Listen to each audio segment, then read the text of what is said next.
প্রিয় দর্শক, এখন আমি জানিয়ে দেব প্রতি ঘন্টার সংবাদ বুলেটিন। প্রতি ঘন্টার সংবাদ বুলেটিন সবার আগে পেতে সাবস্ক্রিপশন ও নোটিফিকেশন বাটন অন করে রাখুন।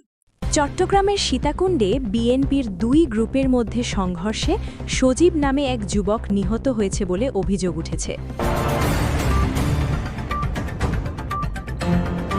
বিয়ের অঙ্গীকার করে অস্বীকার, সেনা সদস্যের বাড়িতে অনশনে তরুণী।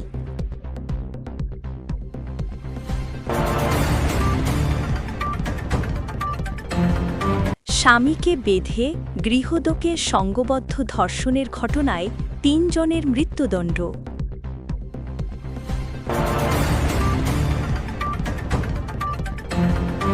ট্রেনে কাটা পড়ে প্রাণ গেল যুবকের, কানে ছিল হেডফোন।